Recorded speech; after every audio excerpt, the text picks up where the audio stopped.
So this is XenForo Insights, a webinar that discusses all things community. We are going to be picking up where we left off last time. So last time we discussed community management, and a lot of the viewers kind of said, we want more, we want to know more. Can you please not stop? But we had so much more to say. Okay, so we're doing part two. And this will discuss kind of a recap if we can, and then we'll dive into some new things with a guest that we have today. Today we're going to be having Kier with XenForo. Yeah. We have Mike with Audentio. Hello. We have Lee from Trouble Free Pool. Good morning, everybody. And me. So what we'd like to cover today is a recap. Kier has some demos. We do have a lot of talking points that are new, some that might overlap. And then, of course, if you have questions, please feel free to submit them at any time. I'll try to kind of scoot them in where applicable if I can. Otherwise, we will cover them at the end.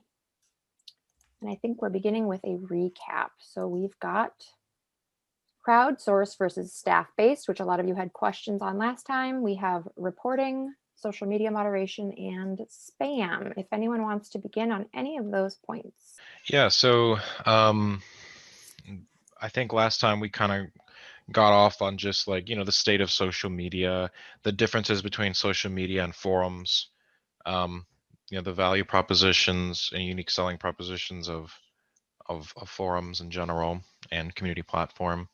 I think we covered the reporting system, I think, and a couple other ACP features of XenForo. I think we talked about like crowdsource for staff-based moderation, ideas like how, when you report a post, some platforms, flag it so many times, and once it's flagged so many times, a human moderator will look at it.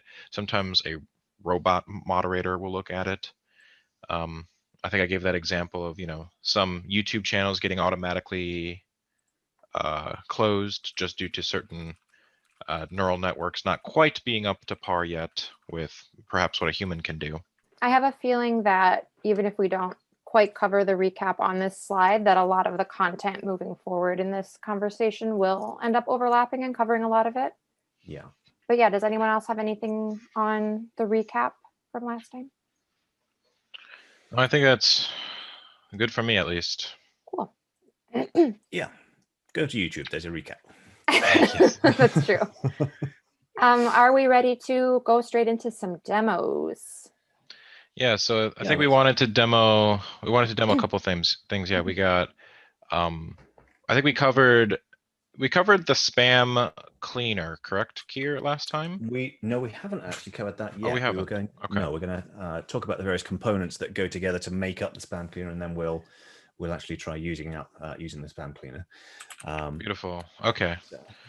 Yeah, I mean that's such a powerful feature. I mean, I think like in traditional communities, you just have a ban button, and I think the interesting thing about the spam tool is that it'll also do a couple extra things, so that way it's like a rather large convenience, which I guess I'll let you take over whenever you're ready, Kier. Okay, let's see if I can share the screen this time. I will stop my share.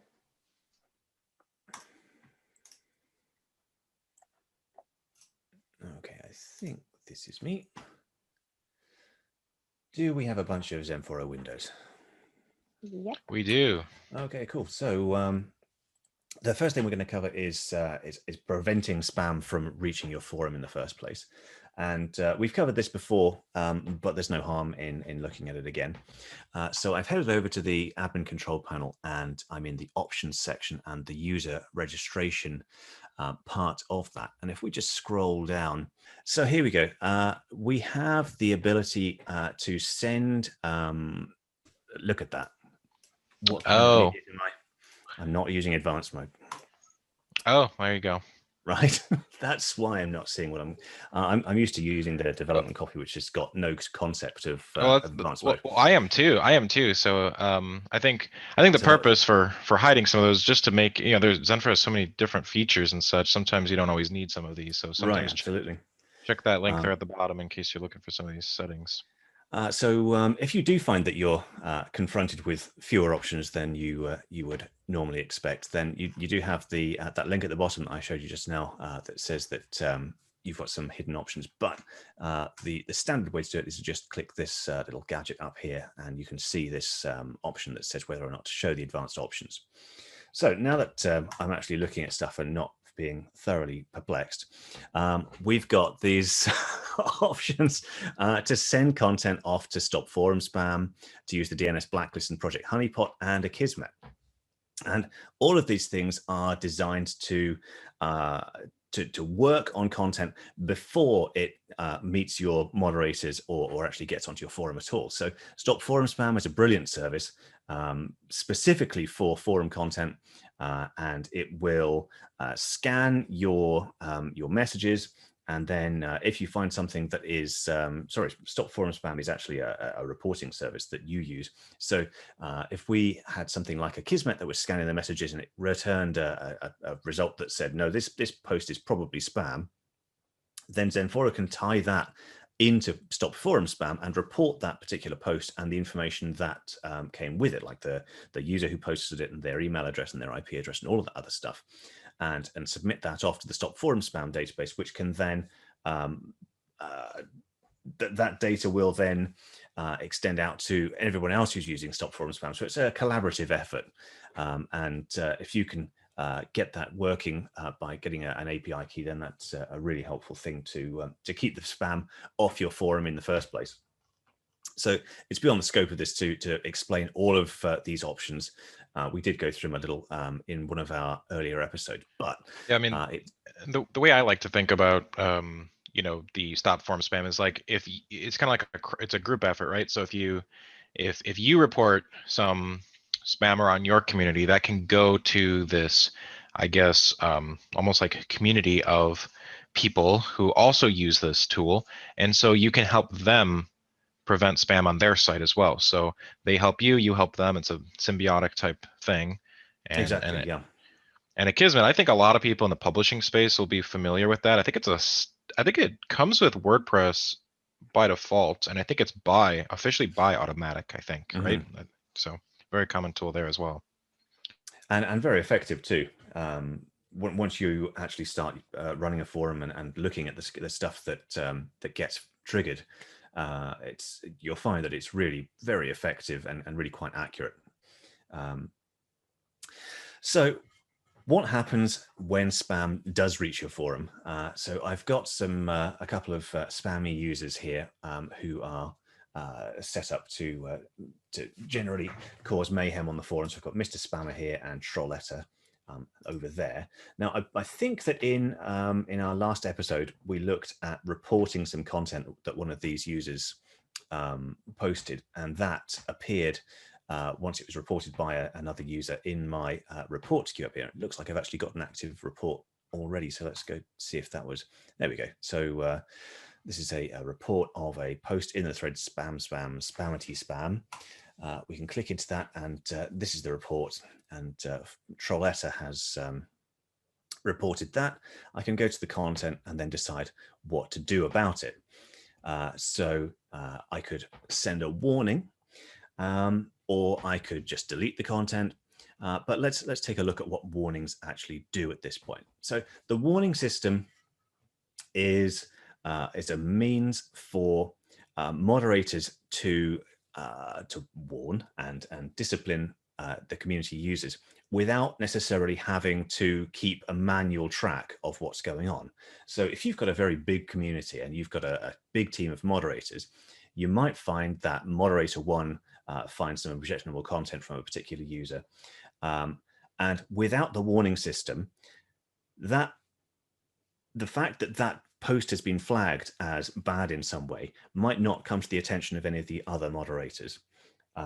But the warning system allows this all to contribute to a central repository of badness, so that without having to manually keep track of who's done what, you can build up a series of infractions against a particular user and eventually have a system that will automatically take action.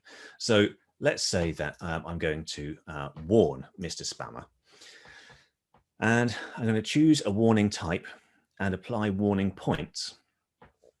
And all of this contributes to hitting a threshold where if you reach a particular threshold, then the system will take an additional action. And that action could be something like banning the user or temporarily suspending their account or moving them to another user group with restricted privileges using the user group promotion system even.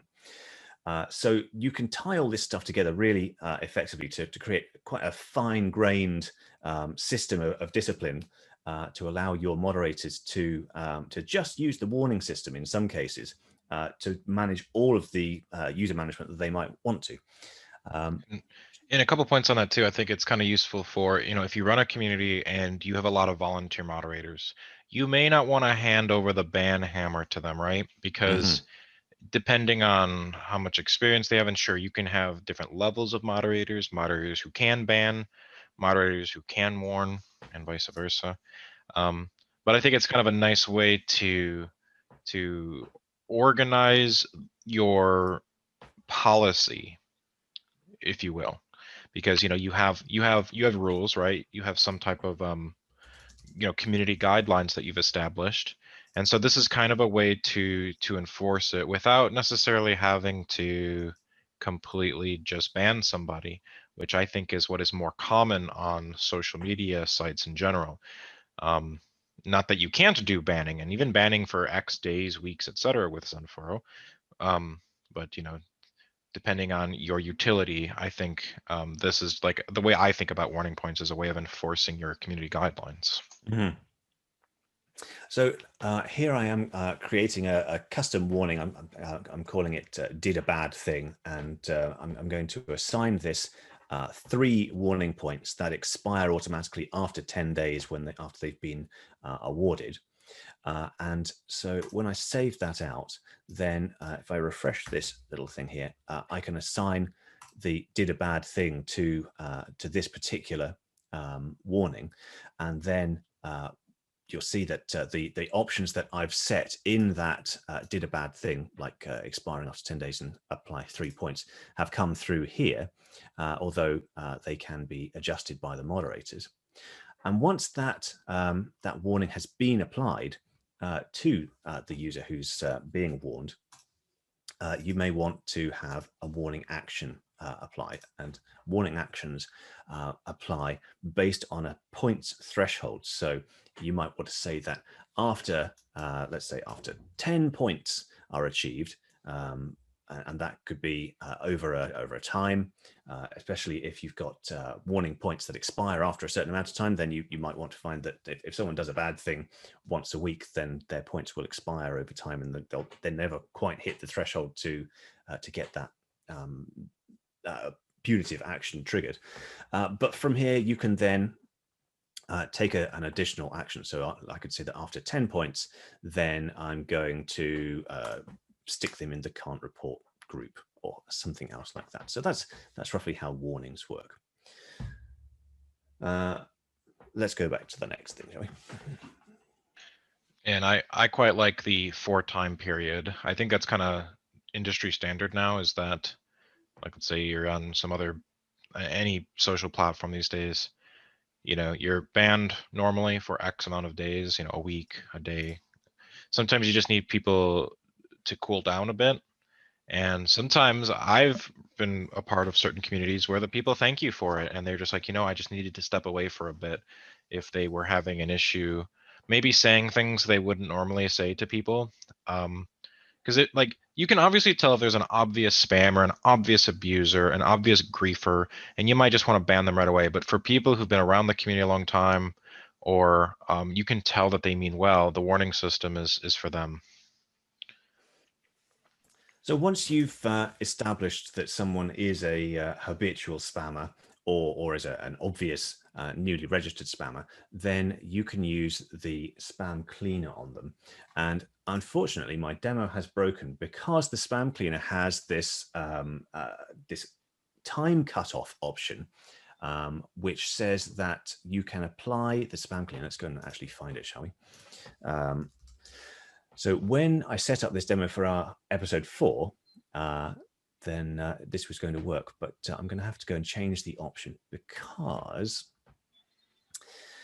somewhere in here is the criteria for when the spam cleaner can be used. I'll explain what the spam cleaner is in a moment, over and above the obviousness of its name. But it says here that the spam cleaner will only be applicable to users who have been registered for 30 or fewer days. But given that that time has now elapsed for Trolletta and Mr. Spammer, we're now not seeing the spam option on there. So let's change that to 300 days so that we can do that. But this is a way so that you could prevent long-standing members from being accidentally spam cleaned by your moderators who perhaps don't recognize a particular user. But now that I've refreshed that, we've now got the spam option appearing on here. So if I click that, and this of course is controlled by permission, so you can have moderators who have access to the spam cleaner and those who don't as well, if that suits your particular use case. When I click that, it's going to give me a summary of everything that I need to know about this particular user, the IP address that it's last been seen at, and all of that useful stuff. And it's telling me that there are 10 members here, 10 messages here. Prior to the advent of the spam cleaner, then you might have had to have manually searched for all the content that a particular person had made and then manually go and delete all that stuff. But the spam cleaner will wrap all of that up into this one interface and get rid of the whole lot with a single click.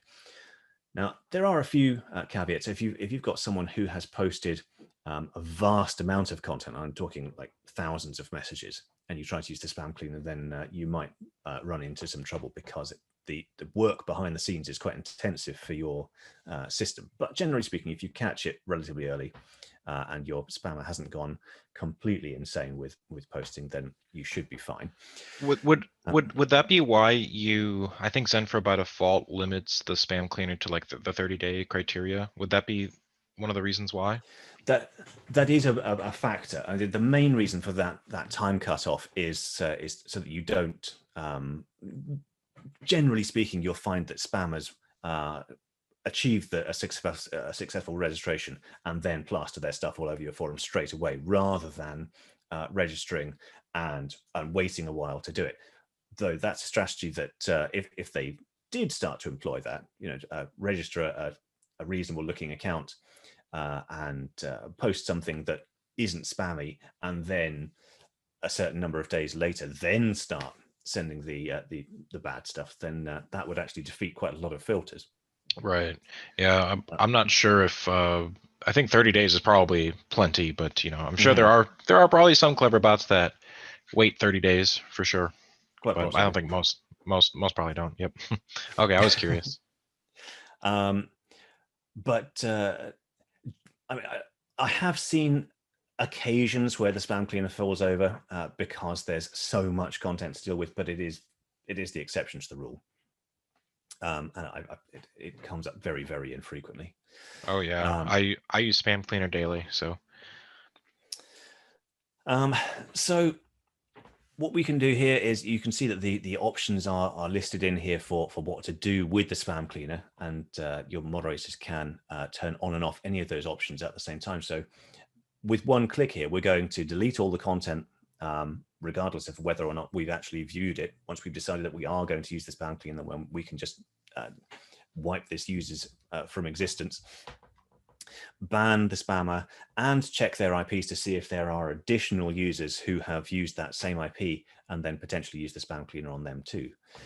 So let's see what happens here. And I think it's going to tell me that, because I've been doing all this locally, it's telling me that Trolletta and in fact admin are using that same IP address, and gives me some useful information about what to do about that. So I could, from here, use the spam cleaner on Trolletta too.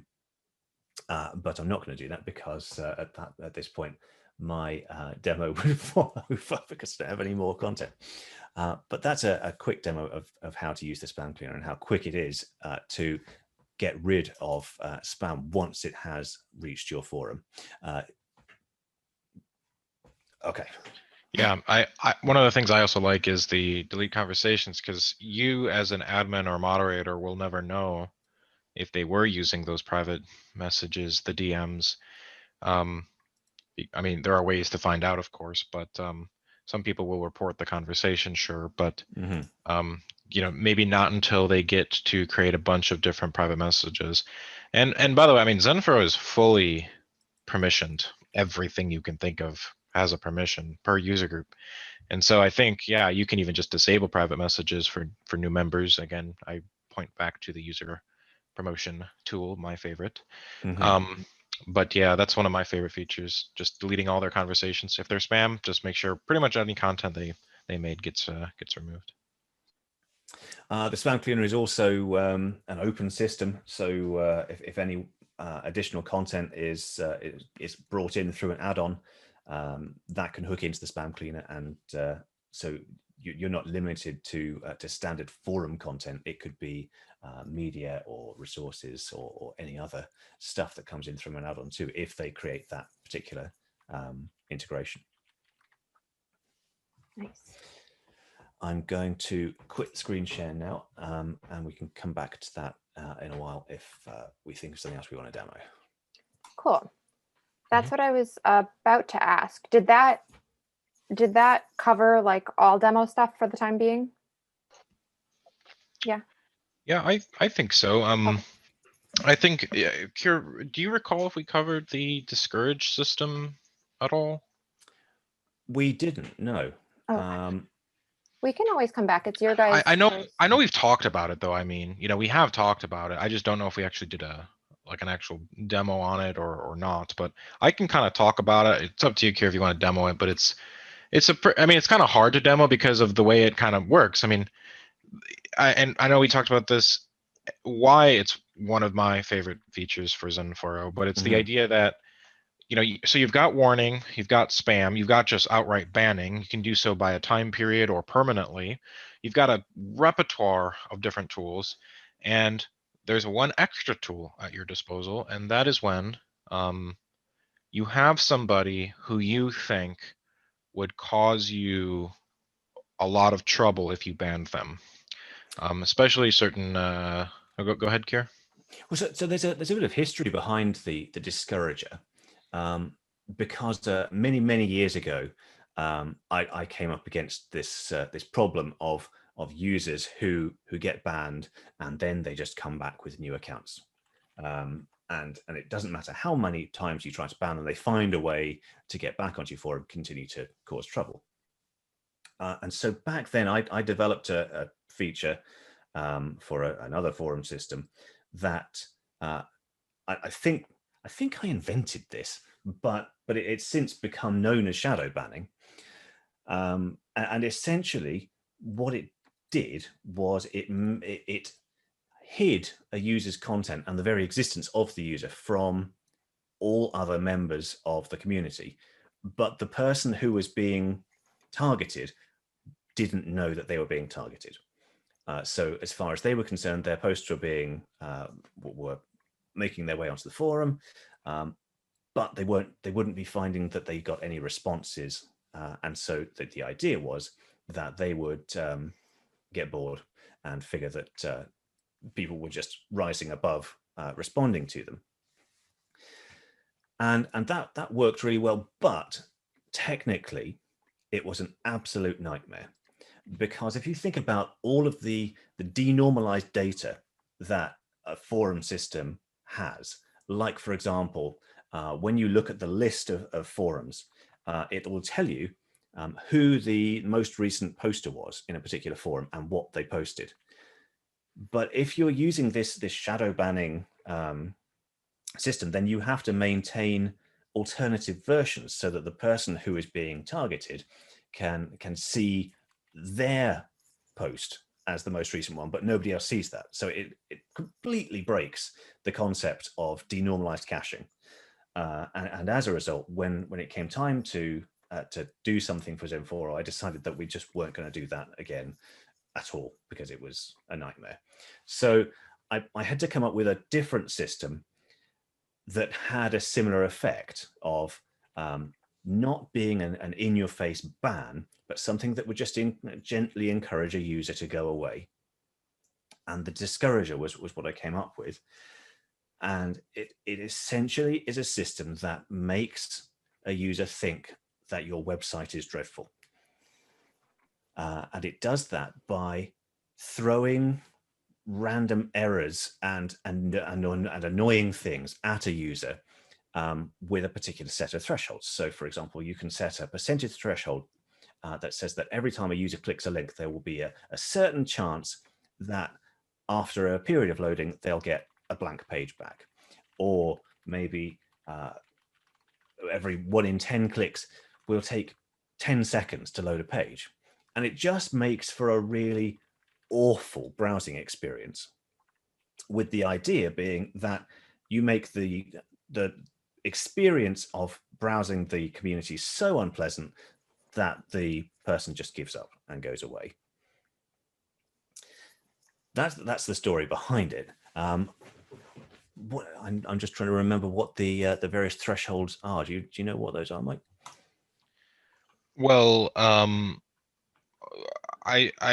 know that, like, well, first of all, I have a feature request that I need to submit, and I want mass amounts of pop-ups also, Oh, yeah. and just really slow loading ads to slowly fill the screen, I think would be really useful. But yeah, I mean, I don't know the criteria offhand, but I mean, the feature queue, it's one of my favorites. I mean, it is so easy for people if they want to use, I mean, even like VPNs are being marketed to like teenagers now as just like an extra privacy tool. Back then, you know, VPNs and your proxy networks and such were like kind of seen as like a developer-y type tool, and you only had to worry about kind of like tech-savvy people causing you trouble. But these days, anybody can go get a NordVPN subscription. Oh, I wish I had a NordVPN subscription I could tag right now in the post, as all the YouTubers are doing right now. Anyway, this video is sponsored by no. So yeah, it's just such a nice way of like almost like passively letting them just think that you're horrible and that we're incompetent, and then they'll just hopefully go about their day. And such a genius feature here, if I do say so. Now, one other one that I know that we sometimes have used in the past is a random redirect that you could set. So if a user clicks on it every now and then, it'll redirect to a page that you just kind of randomly select. We've done that just to bounce people back to the homepage before, just to annoy them. So I found the criteria here, and I might as well share the screen again to get that on there. So we have, has that popped up yet? Or are we looking at the wrong page? Yeah, that's right. So we have a loading delay of between 5. These are the default options. So each page will be delayed in loading between 5 to 20 seconds. There's a 15% chance that the page after it finishes loading will actually just be blank. The flood time multiplier is a really subtle and nasty one, where you could take the standard 60 seconds that people are supposed to wait between posting content and multiply that by a huge factor. So they actually have to wait 10 minutes, for example.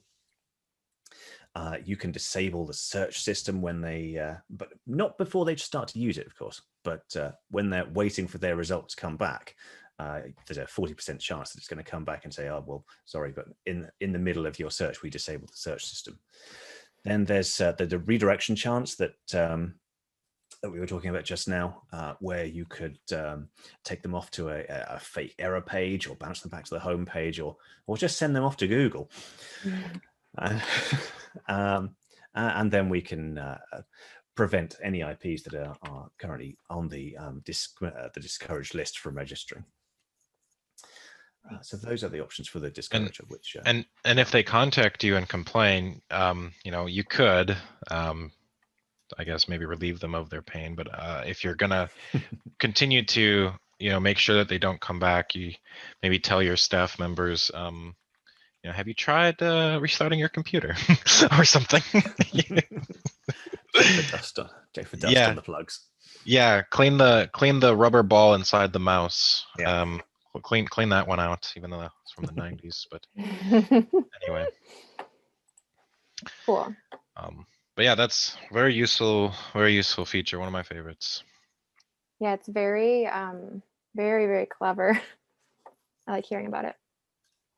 I believe the word you were looking for was sinister. It Little kind of evil. is, but it's brilliant. Right. So, I mean, I guess in summary, there are so many ways to curb abuse and spam, which is obviously very critical on a social platform, a community platform. Um, every site's going to get spam. There's really just no way of avoiding that. I mean, even the Facebooks and Instagram, they get targeted all the time.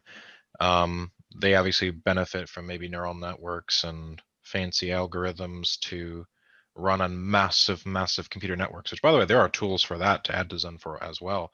One of the there's a product called Google Perspective, which is an open source library, as far as I'm aware, that references, they use machine learning to try to calculate the toxicity of the message. So if somebody's just flaming somebody, I've built a tool that integrates with Google Perspective API. It'll automatically add that post to the mod queue. So between third-party plugins and plenty stocks on for, I mean, spam and abuse in general, I can't even really think of a way to improve upon the tools. There's just so many.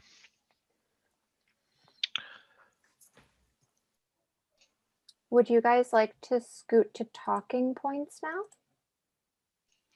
Yeah, I think Yeah. we've covered the tools, so let's go talk about how to use them and how to not use them. Wonderful. I'm going to share my screen for a little bit. Can you guys see talking points?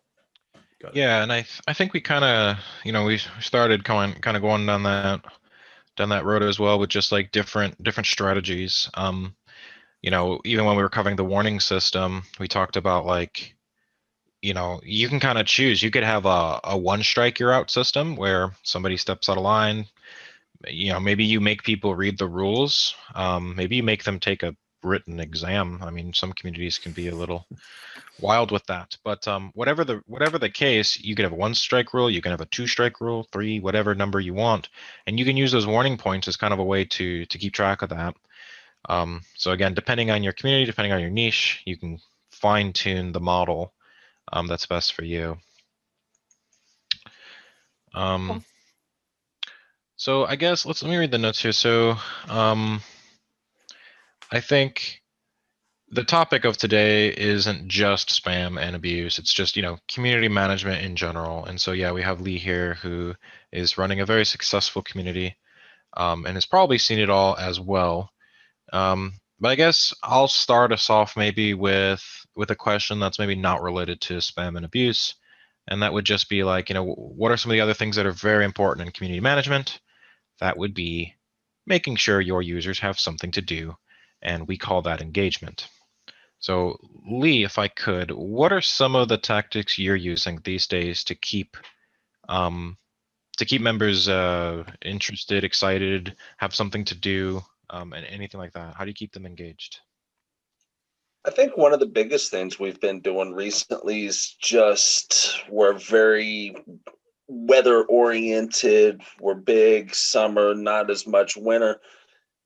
Is especially through the winter, just tossing out random questions, kind of getting them to answer back. What are your feelings on having just open discussions in general? Just kind of starting your throwing out softball questions on let's hear what you feel, just to get them doing something. I know it's a very successful tactic for new communities, even just those, what is it they called, shadow postings and all that sort of such, if all that makes sense. Right. Yeah, so asking questions. So like, do you use like XenForo polls in that, like thread types? No, a lot of the times we just ask random questions. Hey, look, what's your, we're big in the swimming pools. So, hey, what's been your experience with, say, a Hayward pool pump or such like that? Just an open-ended question that really there's no end point. It's Right. just to get people talking. I think that makes sense. I mean, traditional forum owners, back in the good old days, you just kind of provided the atmosphere. But these days, when a user comes to your platform, you have to make sure that there's something compelling for them to do, even if it is as simple as just a poll or even just a thread question that pops up in the recent, the recent activity or new posts, feeds, or whatever else. Um, so, I mean, there's a lot of different ways to engage, and I think people are kind of starting to think outside the box. Like what I've been recommending people do is don't even just limit it to forum-based discussions. Sometimes a good community is going to have their fingers in a little bit of everything. Doing webinars, doing I even like to run certain games, having a even something like Hangman or a trivia night. The same thing you do at the bar, a trivia night at the bar or something like that. If you were to go out with your friends, your community, your forum is the same kind of idea. They're like-minded people, and they're just looking for interesting things to do with the people they enjoy spending time with. Another thing that we found pretty successful is when you're doing a lot of this stuff, make it about the user. So I know one of the most successful things we've had on the forum recently is, again, we're big in swimming pools. Show us a picture of your pool. How clear is your water? How that sort of stuff. People love to share pictures. Is just promote that as much as you can. Yeah, exactly. I think, yeah, as long as there's always there always has to be a prompt. I always use a combination of the widget system and using sidebar components. I use notices at the top of the site. If I feel like discussion is maybe stagnated or a little bit, or maybe there's just some type of very important event of the day, even using the new thread types feature, whatever that is, being able to promote some content to the front right when the user hits the page, right when they come back to the site for the day, I think is critical, absolutely critical for engagement. And I guess we can talk about, we have on the agenda too, we have just, toxicity, and we could talk, there's so much to cover with engagement, but, I think under toxicity we've got here, what I've always been interested in, and I covered this in the last episode, was like, how do you define toxicity for a community? Is it the number of reports per day? Is that what determines how toxic your community is? Is it just, because I think if you get every community, every online platform is going to get toxicity. It's just a matter of you always have to fight it. And, going back to engagement, in fact, I find that battling toxicity is much easier when people have their handheld. They have something to guide them to do something positive, some type of new discussion. People like to have their opinion heard, after all. So making sure that your users stay positively engaged, aka the leadership, your moderators and community managers, actively promoting content and creating contests or ideas, in my opinion, is a good way to curb toxicity. And which I know is sometimes hard to define. It can't just be defined by are people swearing or people just being mean to each other or whatever else, because you're always going to get some type of conflict. As humans, we create conflict with each other for some reason. I think So there's a hidden kind of toxicity that that sometimes comes as a result of a community being successful, and there are several large communities I can think of where this has happened, where uh, over time the long-standing members have become very cliquey with each other. Oops, sorry about that. And the community develops its own language, and there's lots of in jokes. And as a result, it becomes incredibly difficult for outsiders to come in and integrate with that community. And once it gets to that point, it's very difficult for that community to develop any further. And I've seen that all over the place. And there are some communities that I've tried to engage with because they cover sort of subject matter that I've wanted to discuss. But the existing communities there are so wrapped up in their own stuff that there's no way to break into it. And it's really important to to try to manage that, to make sure that there is still a degree of inclusivity and openness within communities when they start to get to that point of maturity that goes just into that starts to dip into cliquiness. Yeah, well said. I mean, how do you combat that? And it's something that I think is just the way we work as humans in society. The people who are investing the most, they're like the loudest, they care the most about what happens, they're the most vocal about what features and what events they want to be a part of.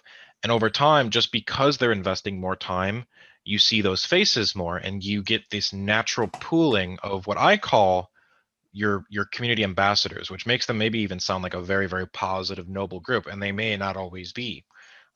This is the group of people who run the show. That I call them community leaders in a way. And I think that what you want to do is almost pull those users aside and make sure that they know that they're valued, of course, and that they have a responsibility to be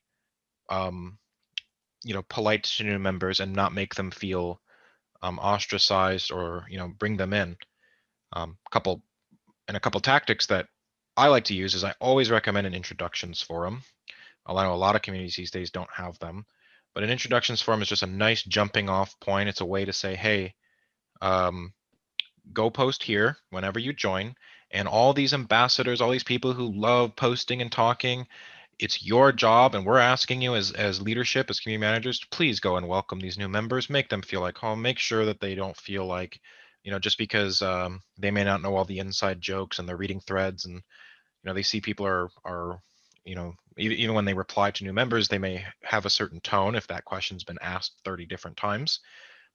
Pull them aside, make sure they know that they have that responsibility. And I find it's communities that don't bother doing that where they get this runaway click environment, and it's very hard to combat the clicks and such once they form. So being proactive there is very important. But yeah, you're right. That is probably honestly even more of a critical level of toxicity. It's very hard to measure. I was talking about how do you measure toxicity? Very difficult to do, because that's something that there may not even be more reports or more spam or more swear words going on, or things like that. There may not even be a direct metric. It's something that you have to combat as a community manager as you go. Mm-hmm. It's also so very different from community to community. So it's also hard to measure in that regard. Absolutely. But I do notice that Lee's community, among several others that we work with, they're very proactive, like you were saying, very engaged. And the way Lee seems to approach it is just making it simple, that it's you're talking to human beings, you want to hear what they have to say, you want to get on top of it and prevent these yucky feelings in the community before they even happen, which is really nice. So hopefully that can be carried over into other communities for whoever's watching. And no community is safe from it. Like, even look at Reddit. If you ever go into certain Reddits or subreddits, you'll see like just mass amounts of inside jokes and memes of memes of memes. And if you weren't there back when, you don't get the joke. You're not in on the joke. You're not one of us. It's a very subtle thing, and if you catch it, you got to be aware of it. Mm-hmm. and address it somehow. So it looks like we have, is there any specific experience that you'd like to share, Lee? Like any specific example of something that is working or not working? I know we had kind of discussed when we asked you on to share pain points. So if you maybe can think of anything specifically that like was a pitfall or a pain point that you're like, I better share this with others so that they don't experience the same thing. Is there anything like that at all that you can think of? I think the biggest one I'd suggest is for forums to have a specific purpose. Mm-hmm. And when you have that purpose, stick with it. So let's just say, your general purpose is, I want to provide a forum for everybody to talk about the Dallas Cowboys or whatever. And that's fine. But when you start to see these other, threads and posts talking about, well, what's the best political advice I can give to somebody? Those don't fit. Yes, they do add members will talk about them for sure, but in the long run, I think it's just going to hurt you more. Mhm. So just when you find that purpose, stick with it and maybe try to kind of push a lot of that other stuff out. Because I mean, especially these days, everybody's trying to compete with Facebook and, we have to do this, otherwise we're going to get crushed by Twitter or whatever. You're not going to win that battle. So find that purpose and stick with that rather than trying to compete against, I've got to, I want to make everybody happy, because you're not going to. Oh, for sure. Yeah, I agree entirely. I think, like you said, everyone's trying to compete with the social media sites where you can post anything you want. And I mean, I find that small communities, forums, online platforms in general, they do best when they are more specific. And because if you just have a general chat, and every platform, every community you go to is a general chat, there's no guided discussion. There's no progress being made. Nobody's actually learning anything. They're just kind of rambling. Sounds like me. But so keeping things on topic. The best communities I was ever a part of, I kind of sometimes hated the moderators to a degree when I was younger, but man, did we have useful discussions, right? When it's, and I'm not saying you have to over moderate. You're the community manager. You'll know what's best for you, but um, some of those that actually where it showed like the moderators were actually caring, they were keeping things on topic, they were calling things out when they saw it. Even if I did something wrong, if I stepped out of line, I actually kind of subtly appreciated it, because again, it kept the discussion um, quality and on topic and useful. Um, so having general discussions, having political discussions, if that's not what your community is about, try to avoid stuff like that. I assume all of you who run communities, probably one of the biggest threads you have right now is the coronavirus or something like that. And so you always want to give people the option to have some of these discussions. But if it goes far too off topic into the politics or whatever else, you have to just bring it back and make sure people know that maybe it's an outlet to share, but maybe not an outlet to vent and to show frustration, because that can start brooding and creating other sub cliques Yes. based on different opinions. And even, you don't want to make it where it's like, okay, you must only talk about this, otherwise we're going to punch you in the face. But at the same time, don't actively allow it to just run out of hand. I know one of the favorite things, on our forum, we tend to just go, look, no political discussion. We don't want any of it. It's not what we're about. But of course, as people, we will, for whatever reason right now, really push towards politics. Maybe something I've done quite a bit is just put up a GIF, put up a picture or something, just one of these little, my favorite one's the one from Home Improvement where you just see the top of the guy's face, just to kind of remind the users, hey, look, we're watching. This isn't what we necessarily want to promote. Let's reel it in some and pull back. Yeah, being fun with it, so to speak, is so important, because yeah, if you do create kind of like a an environment where the staff, it's their way or the highways, that can work against you as well. Communities are living, breathing things. It's just kind of like, it's so hard to, I mean, the best analogy I can give is just that. Everything's a little different. So as a community manager, you have to have your finger on the pulse of what the community is doing.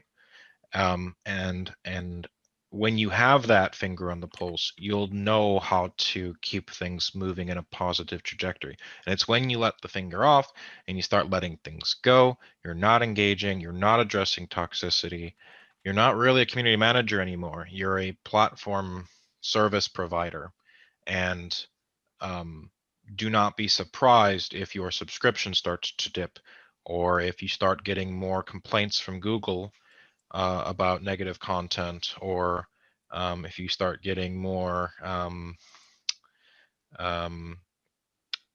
requests for accounts to be deleted, or more moderators leaving, or maybe you're just getting fed up with having to deal with the space. Moderators won't tell you, hey, the community is getting a little toxic. I'm an expert in social governance and sociology. Here's my solutions. They may not always do that. They are there to volunteer. And so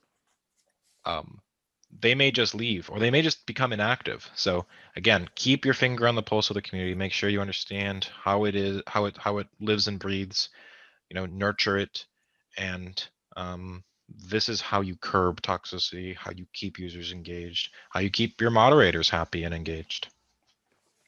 And that's another one, also bouncing back to keeping moderators engaged with the warning system. Years ago, we never did use the warning system. The way we kind of decided, look, what members should go, what should stay, was we as moderators would talk about it in the back room. Well, it got to a point that's kind of all the moderators were doing, was arguing over these members that were, borderline 50-50. Should they go? Should they stay? We weren't out in the forums. We weren't answering questions in the general public. So something the warning system really allowed us to do is, okay, we're not talking about it as much in the back room. We're out in the front room talking to people. And it's easy to kind of pinpoint, wait a minute, there's a problem, and dealing with it's quick and easy. So it is something as well, like you said, to keep the moderators happy, keep them engaged. No one really wants to deal with drama all day. I mean, look at your moderators in Facebook and stuff, at how high of a turnover that is. It's just a miserable job when that's all you do all day is deal with drama. The warning system also has this attractive anonymity to it, because it's a bit like a firing squad, where if you've got a whole team of moderators all acting against a particular user, then it's a joint effort that action is finally taken against that user. No one has to make that final decision. The moderator who finally awards the warning that tips the user over the threshold where they get banned or suspended or whatever may not know that that's actually going to be the outcome. That's decided at a system level, and so long as your moderators have clear guidance on when warnings should and shouldn't be applied, then it's down to sort of automated policy as to what happens.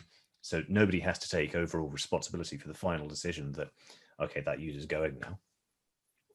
Right, because keeping a positive relationship as the leader or as the moderator team with the members is important, or they'll be seen as a big brother black box type authority. And so, yeah, if you can wash your hands of it and just say, well, you swore, you posted an inappropriate image, you were rude to a new member, because you can make your own custom warning actions and warning infractions and such. So just that's why I point back to what I said earlier about it kind of being the way you enforce your community guidelines. Define those in a community guideline document or a thread, or in the terms and conditions or whatever else, and that way you just point to that and wash your hands of it.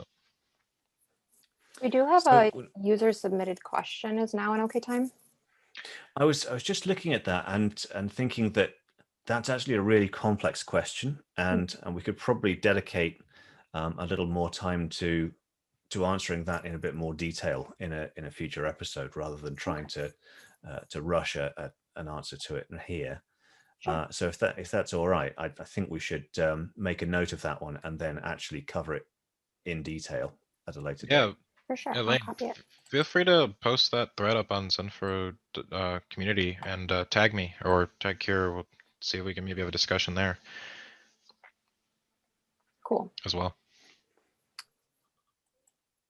I'm actually unsure as to what my answer is going to be. I can't decide whether I'm going to come down on the side of no, chat and community are dramatically different and the two should never meet, or whether they have a sort of symbiotic relationship where they should coexist. Well, I don't know. Yeah. Well, with Twitter adding, what is it called, Spaces now? Is that right? And there's Facebook groups and subreddits and of course Discord. I mean, like, they have their application, but I mean, I call XenForo a core community software. It's, even if you use those tools, you still need a centralized place, not only for technical reasons like OAuth integrations and giving achievements out when they win, or serving up your own ads, having your own membership model that someone doesn't take 60% of or something like that. And I don't even think you can do premium memberships with most of those platforms. Like Discord offers their own, for example, but you always need a core community software, I think, regardless. And again, it's not anything against those tools. I think you should use those tools in conjunction. All of those tools and your forum make your community ecosystem, in my opinion.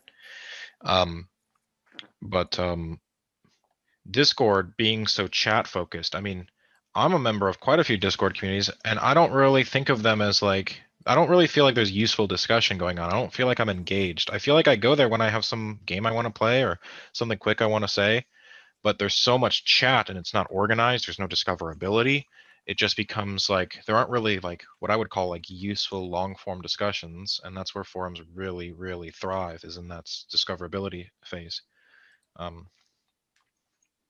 yeah, I could talk all day about that too. So yeah, tag me. No, I will say at the same time, I could picture a chat as something like a community event. Hey, next Tuesday, everybody log in, especially now with video. Hey, everybody, let's log in and let's just talk. Who cares about what? Just kick the can around. I could see something like that being a really positive thing. Kind of like I agree. thinking of a community as a family or a job, Yes. because we do that on occasion for 10 minutes here and there, and it's awesome. Like, it helps everybody get on the same page. It's just nice to talk. So yeah. Yeah, agreed. Yeah, I think treating it like an event is just far better than just saying, okay, we are chat. Go ahead and post whatever you want, whenever you want. Yeah.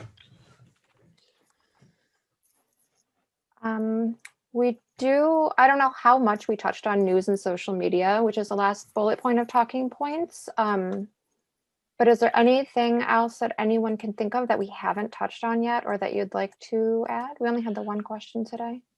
Well, I know we're out of time here, but I would love to talk about even, just the state of social media. Maybe that should just be like, I'm not going to do it the next, maybe not the next episode. I know we've covered this quite a bit, but somewhere down the line, I mean, yeah, talking about utility for social media, right? How should your community use Facebook and Twitter? How should they use Reddit if they want to?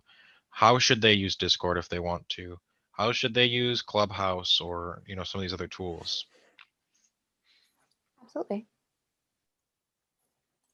Well, anything else from any of you other panelists today? I mean, I personally love the demos. I don't know a whole lot about that view. So it's really nice for me to learn that stuff. But yeah, thank you, Lee, for joining us. It was so nice talking with you. Yeah. Thanks for having me.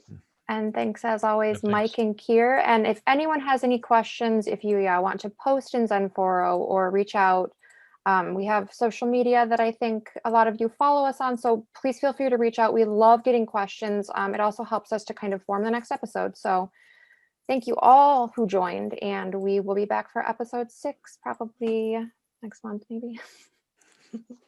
Yeah, Thanks thanks everyone. everybody. Have a good rest of your day. Bye, guys. Thanks. Have a good one, Yeah. everybody.